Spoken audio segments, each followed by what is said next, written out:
We made was, instead of starting in 1995, we started at 0. What was our rationale there? There were a couple reasons, or one reason I can remember. Yes, sir? 1999 too big. Yeah, if you start, remember this is an exponential model of the form y is equal to a b to the x. So if you start throwing in exponents in the thousands, that's going to make the model too difficult to run. And I had somebody in other class just try and do it because I just let them try. It says error. I think it says overflow or something like that. It won't let it do it.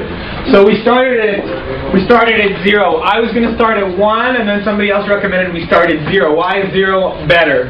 Both would have worked. Because when we built our formula, the power was 0 and we get out. Typically, yes, you are right. Typically in an exponential model, you like this coefficient to be to show up as the initial value, and that will work if you replace your time value with 0. This will vanish because anything to 0 is 1. So then all you want to do is you want to write somewhere on your test paper, note something like t equals 0 corresponds to 1995. Make sense? So that you have record, right? And then if you go back and you have to reference, you're like, well, what did this mean in relationship to what actually was written in the question? You can be like, oh, 1995 was 0, and so on and so forth. So that was our first thing. We entered all of the data points. That took us up to 2000 and what? 1. And then these were numbers in the hundreds of billions. You write it down or you reference it from the question. So that was our x and y data. And then the next thing, what was the first part? What was the first thing they asked for? A regression? Exponential curve. Exponential curve. So what you want to do for that is you want to do an exponential regression, right? So we went, do you guys need me to do that as well? I can do that as well. Just, you guys are putting it on tape, so. How do I clear this thing? How do I clear the entire equation? Do you guys know? Just click it on and press clear. I think if I press clear right here, that'll do it. Yeah. Let's clear that. Clear. We'll clear it. And we'll clear it. Okay, we're good. So, again, you've got your data in, correct? I'm using L3 and L4, by the way, in this case because I had some equations saved from another question, L1, L2. You guys don't have an issue with that, right? You just make sure that you're pointing to the right list, right, when you do the regression. Can we get that door closed? So, what are we going to press, guys? Actually, I think first I want to be out of here. And I'll clear the screen too. You're going to press that. Did we do the diagnostic? Oh yeah, that's right. I think my calculator doesn't need it done. But if you want to see the R and the R squared, you need to turn the diagnostic on. So second function 0 for the catalog option. Scroll down or be clever and use the alpha button and the D in green. Bless you. Diagnostic on. Okay, done. Stat. Scroll over to calc. Option that we want to pick is exponential. We're looking for it. It's right there. We want to indicate our x data. It's in L, in my case. L what, guys? Where's my y data? Yes. It's not L2. That's right. And we want to save the equation. I've made space everywhere, so I'm going to save this equation in y1. Can you not physically see? Oh, okay. Gotcha, homeboy. Is that better? Is that better? But I feel like you can't see the actual screen. Okay. You guys want to zoom? The buttons are more important than the... Okay, what do you want to do? Do I zoom it? Yeah, if you couldn't see the... This is the zoom. You want to use it? We all good. You're good? We all good. So I'm going to press the VARS button, and I'm going to lock it in as Y1, because I just made space there. I'm going to hit enter. Here's my information. There's my equation. And the beauty of the Y1 save option, thank you, Annette, is that, no, I don't need stat plot. I just need Y equals. If I click here, boom, there it is. There's my equation, 99.8, blah, blah, blah, times 1.3 to the exponent x. And if I go back to here, if I quit, the R squared value is nearly 100%, so the correlation is almost perfect, right? Given the fact that it's a limited number of data points, this is not a very scientific investigation with 6 data points or 7 data points. Yeah? What did you do after you typed in L3 and L4? After I typed in L3, L4, I hit comma, like this, okay? And then because I wanted to save the result in the equation, I pressed the VARS button, I scrolled over to Y-vars, I picked one for function, and then you pick one of these as a place to save the resulting formula in memory. I picked one, and then I hit enter. Okay, and then what it did was, it gave me all this information that you see on the screen, plus, Shiba, when I press the Y equals button, that last move of the comma Y1 saved the equation there. Got it? Does that make sense? You sure? I put in Y1, I got to the Y1 part, and then I hit enter. Yeah. I'm not supposed to hit enter after I had Y1. Yeah, you were supposed to hit Okay, enter. it said errors didn't match. Oh, didn't mismatch. So what that probably means is if you take a look at your data in the spreadsheet, maybe you don't have the same number of data points in your X and Y columns, or maybe you didn't reference the right ones. Did you reference L3, L4, L1, L2? Mine is in L1 and L2. Okay, so double check your L1 and I L2. put in L1, L2. Make sure that you have the same number of entries in both. Maybe you have an error there. I don't. You don't. That's why. So usually when you see dim mismatch, it means dimension mismatch. So maybe she had 5 entries of data in her X and 6 entries in the Y. It's not going to work, right? Because it's looking to do a 2-variable statistic regression. So it's trying to match up every X coordinate with every Y coordinate. And if they're not matched, it's not going to work. That works. Okay, so part A was what's the exponential, do an exponential regression, and we did that. That's the equation. So literally on your test, all you would do is you would write that down, right? What was the next question? Part B? Probably the quality of the regression or something like that? What's part B? Come on. Suppose that 100 the arachnid question. Oh, part B is the arachnid question? Yeah. Okay, read it so they have it on through. Suppose that 100 million of an arachnid that preys on the insect are imported from overseas in 1995. Assuming the arachnid population doubles every year, estimate the year it would equal 10% of the insect population. Okay, so again, you have your insect population, right? Going like this. Now we're using the regression model for it, right?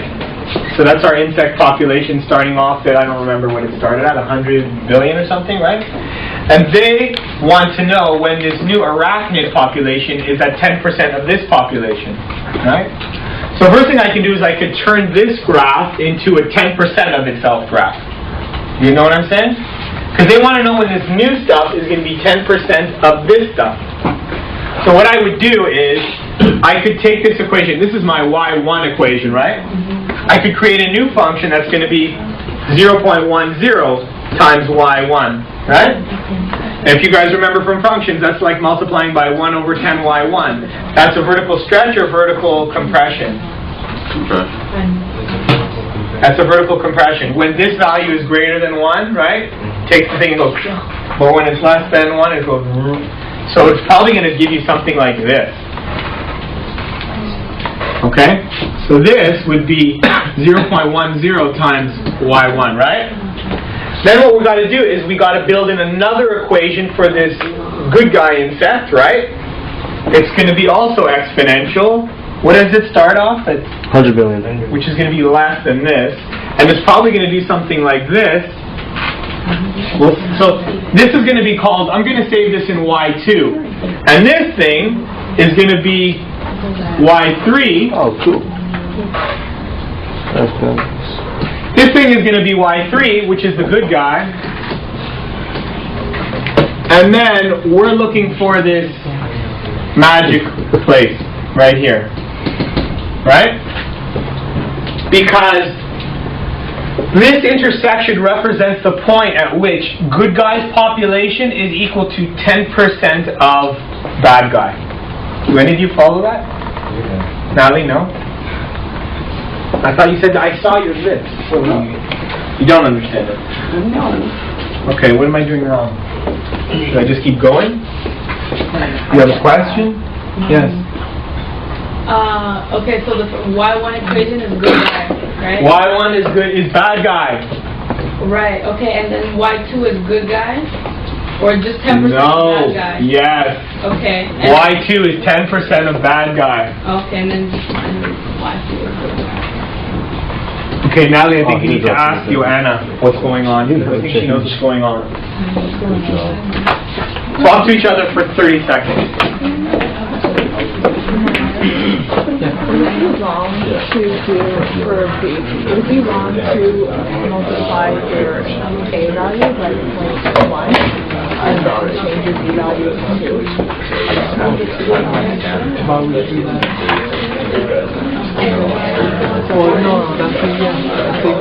that's the equation for what B value. So Joanna, And then right now, actually you guys should see this. So now I want to create 10% of bad guy. and then you can just So 0.10 times, well what is bad guy? Bad guy is Y1. So how do I access Y1? I go to VARS. Again, I scroll over to Y bars, 1, and I pick option 1. Boom. Oh, cool. That's 10% of bad guy. Now I got to create the good guy equation for Y3. I have to create the good guy equation for Y3. Now the good guy was originally at 100 million. But see, the thing is, this is population, right? In billions. Is it in billions or hundreds of billions? What does it say in the book? Okay, this is in billions. And this is time in years since 1995, right? So, in order for you to find the intersection between these two, you want to compare apples to apples. That is to say, when you create this good guy equation, you want the x and y units for this equation to be the same units as the x and y units of the bad guy equation, right? Or the 10% bad guy equation.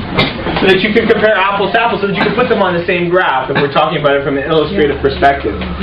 So that's why we say, okay, well, if the good guy starts at 100 million, you said? There's our 100 million, right? We want to express things in the billions. So we want to divide by 9 zeros, right? Or 10 to the 9. So there's 3, there's 6, there's 9. That moves the decimal there, right? So that's going to be equal to 0.10. Forget all the other zeros, although they are important in terms of significant figures. Billion, right? So that means that this equation starts at 0.1 or 0.100, doesn't matter. It's not science right now. It's funny things you guys know what I mean? 4 days after. Then it says that it doubles. Doesn't triple, doesn't quadruple, doesn't halve. If it halved, you would do that, right? You remember this stuff, right, Jordan? Yeah. This is a 2. And again, your factor here is usually T over, you could call it C, where C is the doubling period or the tripling period or the halving period. But in this particular case, it's per year. And what are the units of T in? Years. So year over year, I'm basically letting C be 1, which is the same thing as just letting this be T or X. Okay? So I'm going to enter that equation. That's my good guy equation, right? So I'm going to do that over here. So what did I say it was? 0.1. 0.1 times, it's a doubling, not a tripling or a halving or a quadrupling, to the exponent x. And you guys taught me that this is my x variable right there. Okay? Now, do I really need to see y1 visually in my screen? No, because I wanted the 10% of y1. So I'm going to hit the equal sign here to get it out of the view. And zoom stat, we said, make sure that you see all of your data points. Do I really care about seeing my data points? Are these the data points here? No, these are the models of the data. So somebody in the other class that used Zoom Fit for that. I'm not sure why. Zoom Fit might be a good start, but the most important thing is, I've told you guys before, is the way this calculator is set up is that whatever you're looking for has to be visually seen first in the window in order for it to mathematically find it. So in this particular case, whatever our window is going to have to be set up to show this point of intersection. If your window is set up like that, it's not going to give it to you. So you may have to go to the window and play with your domain and range.